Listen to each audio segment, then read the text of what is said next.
All right, guys. So the last few months, fear has been dominating financial markets. If we're talking about crypto, real estate, traditional financial markets, it doesn't matter. We've seen fear all across the board. And recently, we've seen a lot of attacks on Binance, how they have had billions of dollars in withdrawals and they potentially would go bankrupt. But while this has been going on, there's actually been a few pretty exciting developments take place that we need to unpack. And I want to go over the biggest stories in the crypto, tech, and traditional financial markets space. Starting off with crypto. So we've seen recently that Binance has been being attacked by retail investors, by the media, and everyone's saying how is Binance the next company to potentially be going bankrupt. But what we've seen is that Binance has been doing the exact opposite. Over the last 2 weeks, they have made a number of major announcements for acquisitions. The first of which is that Binance US is set to acquire Voyager Digital and its remaining assets for $1 billion. Earlier in 2022, Binance had an offer of $1.4 billion to acquire these assets, but they pulled that offer out. Now they're getting it for a significant discount as they are only set to be paying $1 billion versus $1.4, which they had originally offered just a few months ago. So while there's a lot of fear in the markets right now, we're seeing that Binance is definitely not in trouble. They're continuing to pour money into good investment opportunities, and they have billions of dollars in cash on the sidelines, ready to deploy and ready to invest. We've seen them able to process customer withdrawals, billions of dollars worth. They've had no issues at all. We've seen their founder, CZ, come out on CNBC and multiple media outlets saying no matter how many withdrawals they have from customers, not even if 100% of all funds were withdrawn from the platform, he said they would never have an issue. He says they hold customer assets one-to-one. They would not have any issue. And we are seeing this firsthand as we have seen billions of dollars in withdrawals, yet they're continuing to have money to invest. And the second thing they just recently announced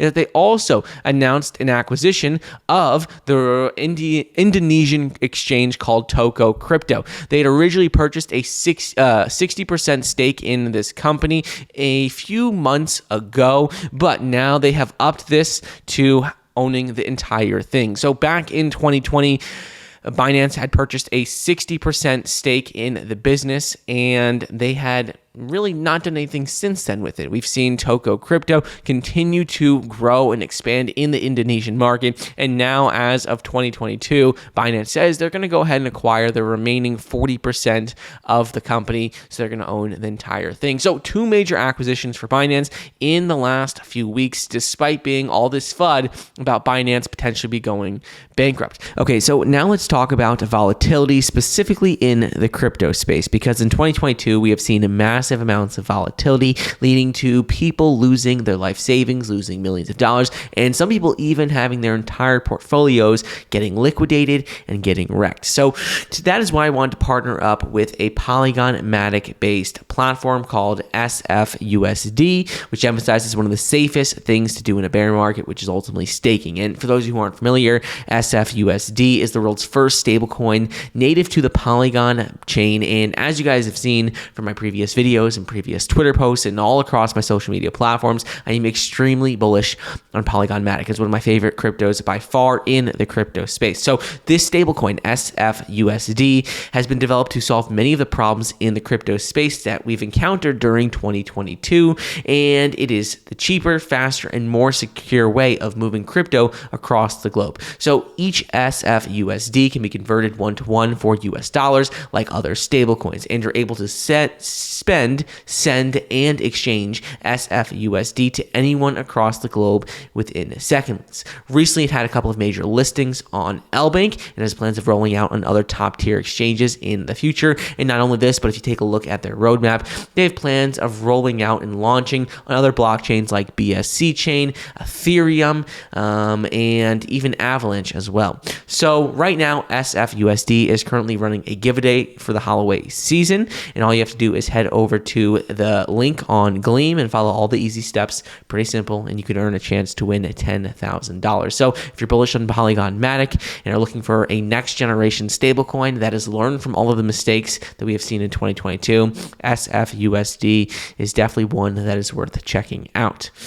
In addition to this, we've seen a lot of good news come out for Cardano. So recently, Cardano's parent company, IOG, we saw that their chief commercial officer came out and said something very interesting about Cardano, and this is something relevant to not only ADA holders, but everyone in the crypto space. And what we've seen is that IOG's chief commercial officer said that the one thing that differentiates Cardano from other cryptocurrencies and all the other top projects is that there are very few whales and very few insiders for Cardano. He said if you look at the distribution of ownership for ADA, it's primarily individuals, retail investors. And he says there are very few whales, very few insiders, and there were no VCs that took 30, 40, 50% of it when they first launched. He said, so this is very different from all the other cryptocurrencies and makes it much more decentralized than any of these top projects, which is good if you're an investor because you just can't be rugged by major institutions. It's not going to be that a flip of a button,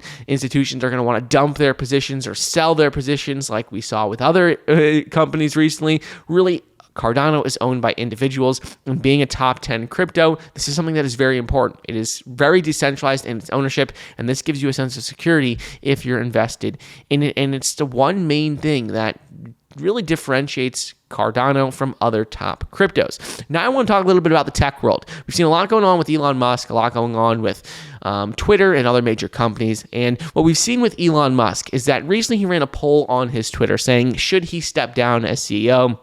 He said that he would abide by whatever the Twitter poll said. And within 24 hours, this poll had received 17 million votes, with 57.5% of people saying that he should step down as CEO of Twitter. And if you take a look at this post had 17.5 million votes. 57.5% said yes, they want him to step down. 42.5% said no, they want him to stay on. And ultimately, what we're seeing is that Elon Musk has followed through on every single poll that he has run on Twitter's platform. He had talked about, should he reinstate banned accounts? People said yes. He went ahead and did that. Now he said, should he step down as head of Twitter? People said yes, so I'm assuming he's going to do that as well. And we'll see what happens here, but this ultimately should be good news for Tesla investors because Tesla stock has struggled tremendously over the last few months as people have been worried that Elon Musk is putting too much attention on Twitter. So this should definitely help out Tesla stock. And for Twitter, if you're worried about that, there's really nothing to be worried about in my opinion because even if he's not the head of Twitter, he still is making all the decisions. He still can say whatever he wants. He owns the company, and still, major changes that he wants to make are going to be done. It's just going to be that he's probably not going to be as involved or spending as many hours on Twitter operations. So this is something that, in my opinion, is good. It's exciting to see. Do I think it's going to happen right away? No, I don't think he's going to step down instantly, but expect it within the next few months as he has followed through on all of these different polls. And other thing that's been going on with Elon Musk and Tesla. So Tesla Gigafactory Mexico is expected to be announced in the coming days. And according to major media outlets, CEO Elon Musk has been confirming that Tesla is considering sites for a new factory. They had been looking at Canada, Mexico, United States as their plan to expand in North America because they have goals of producing 20 million vehicles annually by the end of the decade. And in order to do this, they need to have 12 different gigafactories, which is significantly more than they already have, more than double what they already have. They need at least 7-8 more gigafactories in order to get that production. And according to recent reports, Tesla plans to invest between $800 million and $1 billion into the factory in Mexico. And there's been a lot of talks and a lot of different signage across the country that people have seen that make it seem like this deal is going to be happening in the next few days. And according to different reports, it looks like this is going to be going through and we're going to see Tesla's next big gigafactory for production be in Mexico in its North American expansion effort plan. So we'll see what happens here, but we're continuing to see more developments take place for Tesla. We're continuing to see them expand their output, expand their production, and continue to grow despite what's been going on in the economy and despite what's been going on with their stock price. And last few things is going to be, first of which is with the housing market. Recently, real estate has been taking a big hit, and we've seen home builders continue to struggle. We've seen house prices continue to drop, and recently a new report came out that says that home builder sentiment has dropped to its lowest level since really 2012 in over a decade. And we've seen that it has dropped for the 12th straight month. So according to a report from The National Association of Home Builders / Wells Fargo's Housing Market Index. This report ultimately shows you builder sentiment in the single-family housing market. And we have seen that for the last 12 months, every single month, this sentiment has dropped for home builders. Now we're currently sitting at 31,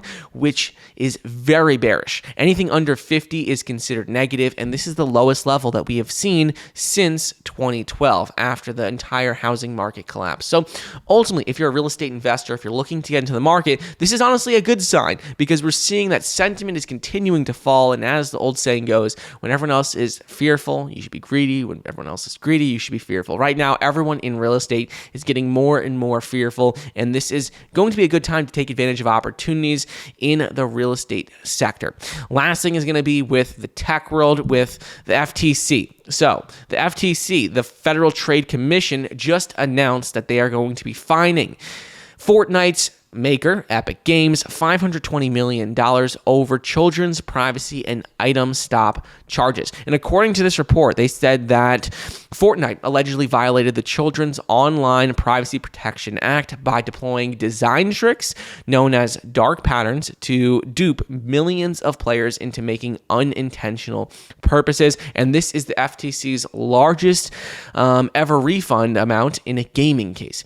Fortnite is played by hundreds of millions of users, played by millions of people every single day, hundreds of millions of people every single year, and it's a game that is very popular among different demographics. So seeing that the FTC is stepping in with a $520 million settlement over these different charges, it's pretty interesting. So we'll see what happens here, but let me know in the comments. Do you play Fortnite? Have you ever purchased something unintentionally on its game?